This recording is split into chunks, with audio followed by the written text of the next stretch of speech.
आज इस वीडियो में हम रिटायरमेंट के कुछ और क्वेश्चन करेंगे। तो हम क्वेश्चन नंबर ले रहे हैं 36। कहता है पंकज नरेश और पार्टनर थे, इनकी रेशियो थी 3-2-1 और अब कहता है कि नरेश बीच वाला पार्टनर रिटायर हो गया और जिस दिन रिटायर हुआ उस दिन बैलेंस शीट में जनरल रिजर्व था 12,000 का, क्रेडिटर थे 15,000 का, बिल्स पेबल थे 12,000 के, आउटस्टैंडिंग सैलरी भी थी 2,200 रुपए की और कहता है प्रोविजन फॉर लीगल डैमेज।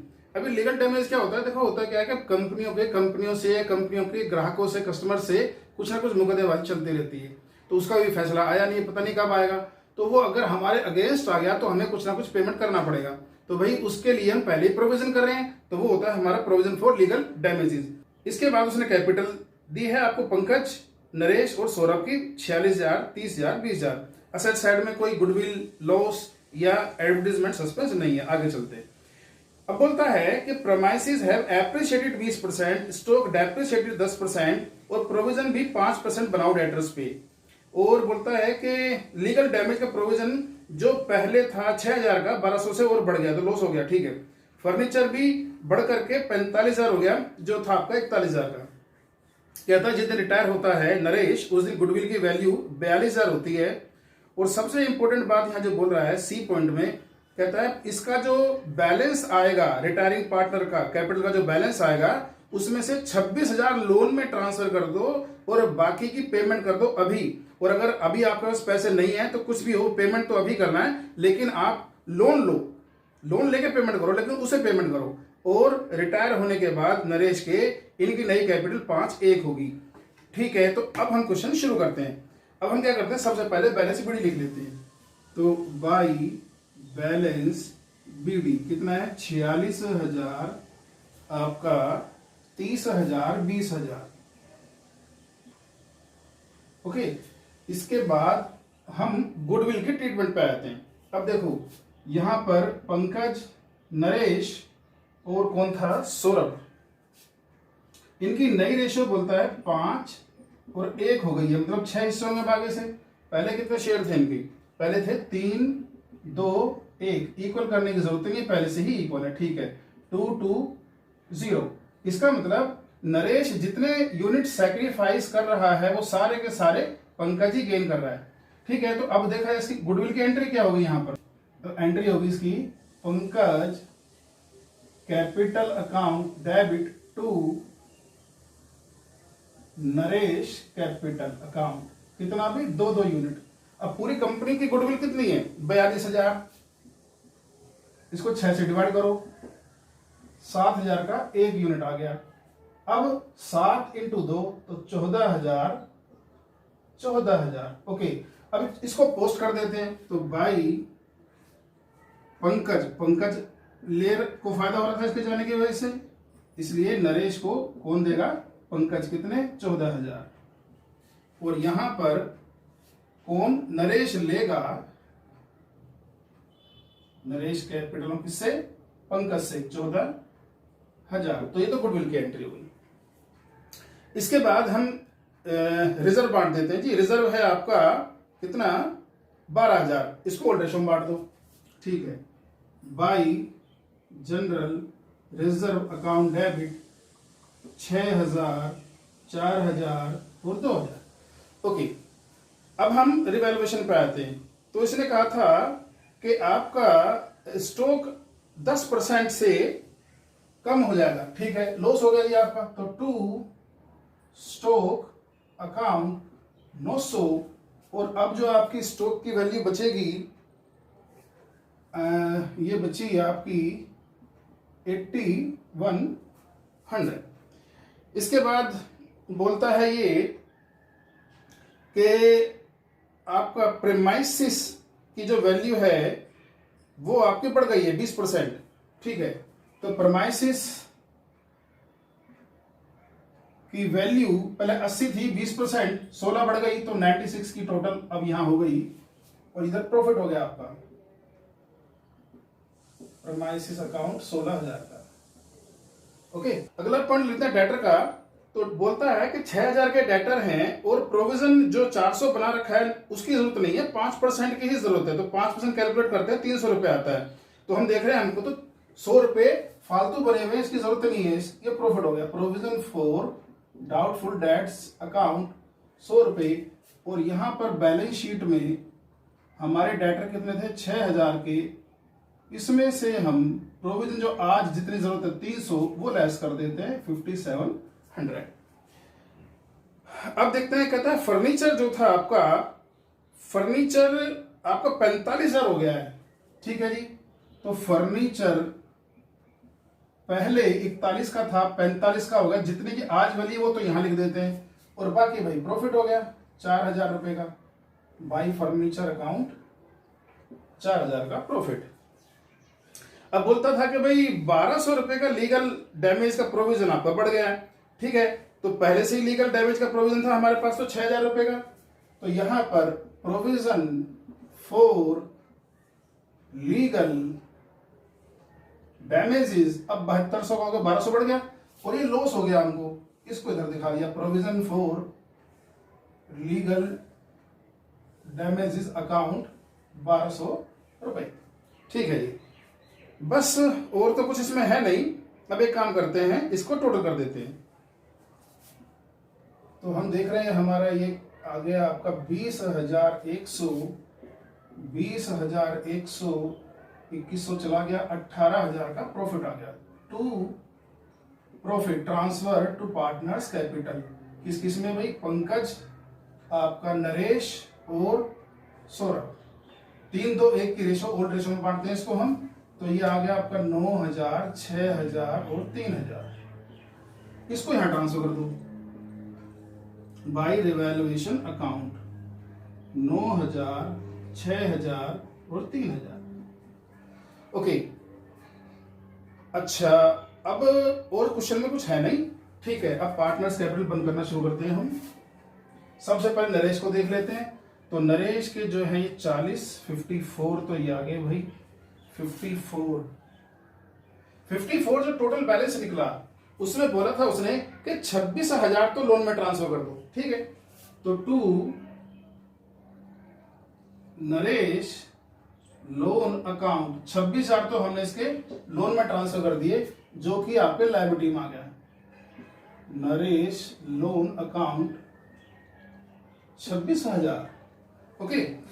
अब बोलता बाकी जितने बचेंगे उनकी पेमेंट कर दो। तो 54,000 में से निकाल दिया, तो ये हमारे आ गए 28,000। तो यहां हम लिखेंगे टू बैंक अकाउंट। तो बाकी जो बचा हुआ बैलेंस था 28,000 वो हमने पेमेंट कर दिया। अब बात यह है कि पेमेंट करने के लिए हमारे पास पैसे कहां से आएंगे। कहता है कि बीडी जो था बैंक का वो 7600 था, और हमें पेमेंट कितना करना है 28,000। इसका मतलब 20,400 की तो कमी पड़ रही है, इसको हम बैंक से लोन ले लेते हैं भाई। तो बैंक लोन अकाउंट कितना 20,400 बैंक से लोन ले लिया। पहले बैंक 7600 इधर था, ठीक है, लेकिन अब क्या हुआ कि पेमेंट हम ज्यादा कर रहे हैं, पैसे है नहीं, तो हमने क्या किया बैंक से लोन ले लिया जितना डिफरेंस है। अब वो बैंक इधर से शिफ्ट होकर के लायबिलिटी बन गया, तो इसका पॉइंट खत्म हो गया। अब आते हैं बाकी पार्टनर का बैलेंस। तो यहां पर टोटल कर लेते हैं हम। तो ये कहता है इसका 6100 आ गया।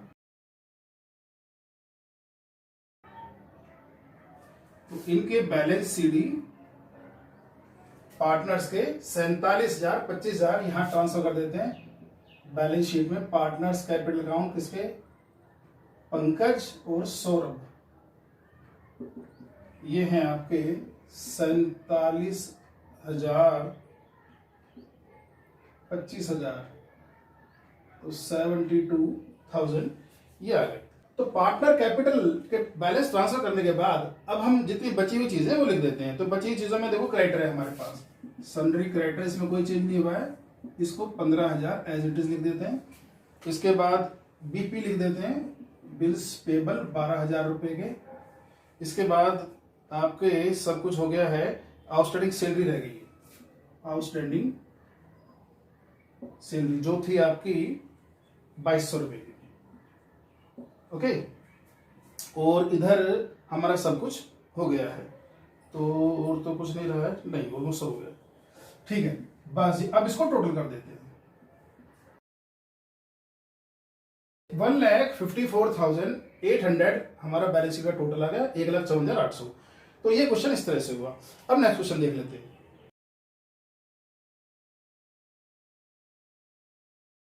अगला क्वेश्चन करते हैं हम 37। क्वेश्चन में बोलता है एक्स वाई जेड पार्टनर थे और 4-3-2 का इनका रेशो था।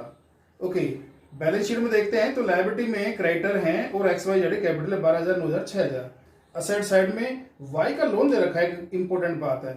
और देखो रिटायर जो है यहाँ पर वाई हो रहा है और उसने फर्म से 20,000 रुपए का लोन ले रखा है। तो कंपनी में इसने लगा तो रखे सिर्फ 9,000 रुपए, लेकिन कंपनी से उल्टा 20,000 रुपए ले रखे हैं इसने। तो ये देखा जाए तो 11,000 रुपए फालतू ये कंपनी के लिए बैठा हुआ है। चलो जी ठीक है, अब कह रहा है रिटायर हो रहा हूं मैं, ठीक है हो जाओ जी। अब सबसे पहला पॉइंट आता है यहाँ पर, कहता है लैंड एंड बिल्डिंग एप्रिशिएट होगी 10%, provision for doubtful debts is no longer necessary since all the debtors are good. कहता है सारे भले आदमी हैं, 105 रुपए जो प्रोविजन हमने बना रखा है डाउटफुल डेट्स का, इसकी अब जरूरत ही नहीं रही। ओके, स्टॉक भी एप्रिशिएटेड बाई 20%। और कहता है adjustment be made in the account to rectify mistake previously committed whereby Y was credited in excess by 810 रुपया।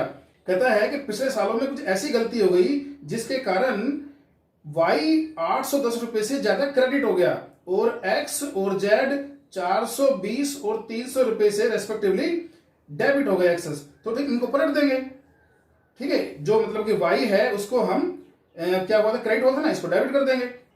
अब आगे गुडविल का बोलता है कि जी 5400 की डिसाइड हुई है रिटायरमेंट के दिन और अब एक्स और जेड की न्यू रेशियो 2:1 होगी।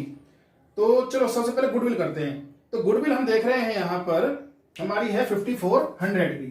ओके, ये तो पूरी फर्म की गुडविल वैल्यूड हुई जब वाई रिटायर हो रहा है।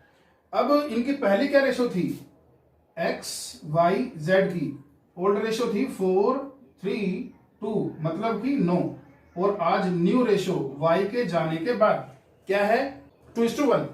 ओके, तो अब हो रहे हैं 3 हिस्से, पहले थे 9, 3 से कर देते हैं मल्टीप्लाई। तो यहां वाई रिटायर हो रहा है, 3 यूनिट सैक्रिफाइस कर रहा है, जिसको 2:1 के रेशियो में ये दोनों गेन करते हैं। तो पूरी यूनिट कितने है भाई 9, तो 600 रुपए का 1 यूनिट आ गया। तो एंट्री क्या होनी चाहिए, एक्स कैपिटल अकाउंट डेबिट जेड्स capital account debit to Y's capital account. कितने कितने यूनिट, 2 1 3, 2 1 3। ओके, और 1 यूनिट है 600 रुपए का, तो 1800 रुपए वाई को मिलेंगे। अब इसकी पोस्टिंग कर लेते हैं जी। तो by x capital account by Jades capital account, हम वाई को दे देते हैं कितने 1200 रुपए और 600 रुपए।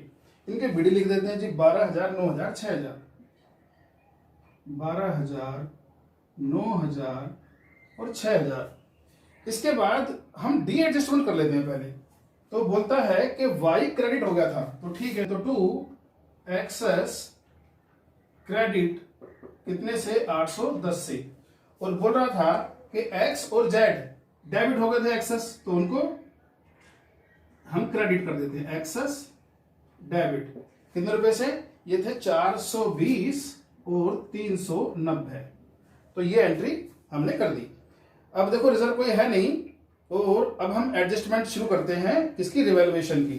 तो रिवैल्यूएशन में अब हम देख रहे हैं कि सबसे पहले प्रोविजन फॉर डाउटफुल डेट देख लेते हैं। कहता था कि प्रोविजन जो है 105 की जरूरत नहीं रही, ठीक है, तो by provision for doubtful dates 105, मतलब कि अब जो आपके डेटर्स हैं वो एज इट इज आ जाएंगे जितने थे। कितने थे जी डेटर्स आपके 3045, तो ठीक है 3045 हमारे एज इट इज आ गए। इसके बाद लैंड एंड बिल्डिंग हमारी जो थी पहले थी 15,000, कहता है कि अब वो 10% बढ़ गई है, ठीक है, तो by land and building account 1500 बढ़ गई और हमारी लैंड एंड बिल्डिंग अब हो गई 16,500 की। इसके बाद हम देख रहे हैं, कहता है कि स्टॉक आपका एप्रिशिएट हो गया 20% से, ठीक है। स्टॉक था कितना आपका, स्टॉक था 4800। ओके, तो बाई स्टॉक अकाउंट 960, और हम इसको 48 में जोड़ देते हैं तो 5,760 रुपए का हमारा टोटल स्टॉक अब बैलेंस शीट में आ जाएगा। तो अब हम देख रहे हैं कि हमारे पास कुछ खास है नहीं, अब टोटल कर देते हैं रिवैल्यूएशन का। To profit transfer to partners capital account XYZ किस रेशो में, 3-2-1 जो इनकी पहले थी, किसको 2565 रुपए को। तो अब इसको देख लेते हैं। तो यहाँ 2565 को हम डिवाइड करते हैं 6 से, तो ये आता है 427 रुपए 50 पैसे।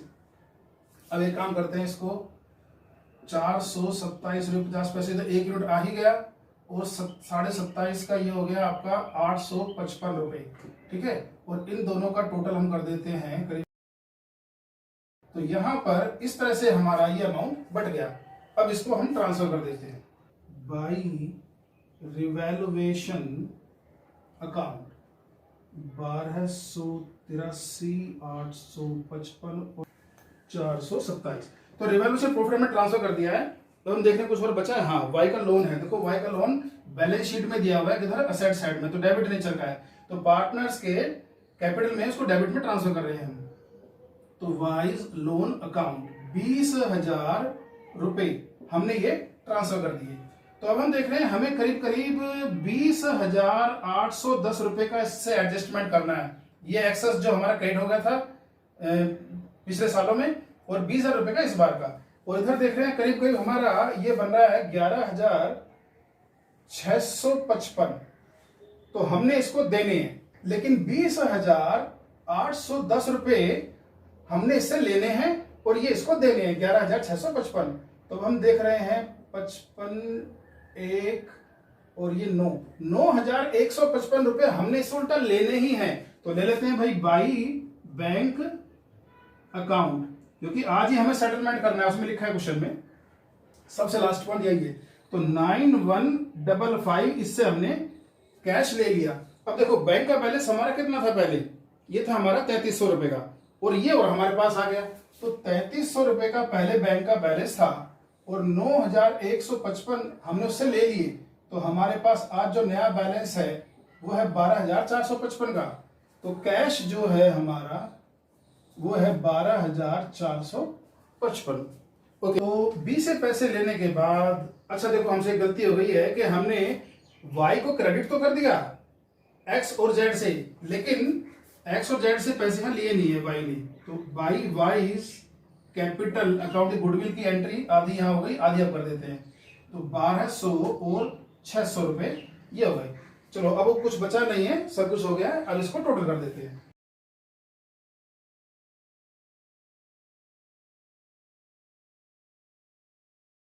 तो 12,503 और 6,217 ये आपके एक्स और जेड के पार्टनर्स के कैपिटल के बैलेंस निकले, ठीक है। उन्हें यहाँ ट्रांसफर करते हैं बैलेंस शीट में, एक्स और जेड। तो ये हमने ट्रांसफर कर दिए। अब हम देख रहे हैं वाई का तो कुछ हमें करना नहीं है, क्योंकि उसका तो हम कैश मेडिसिन कर चुके हैं, इसलिए कोई लोन वगैरह उसका आएगा नहीं। अब बस बाकी जितनी भी चीजें बाकी हम ट्रांसफर कर देते हैं। तो लायबिलिटी से देखते हैं। तो लायबिलिटी में क्रेडिटर दिए हैं जी आपके, जिनमें कोई चेंज नहीं है, वो एज इट इज आ जाएगा 24,140। अब असेट्स में देखते हैं। असेट्स में कैश हम कर चुके हैं, डेटर हमारा हो चुका है, स्टॉक हो चुका है, प्लांट एंड मशीनरी ये रह गया है जी 5100 का। प्लांट एंड मशीनरी 5100, बस जी। अब इसका हम टोटल कर लेते हैं। तो इसका जो टोटल आ जाएगा 42,860। तो इस तरह से ये क्वेश्चन हुआ। तो इस वीडियो में इतना ही, बाकी कुछ और क्वेश्चन रिटायरमेंट करेंगे अगली वीडियोस में। Thank you.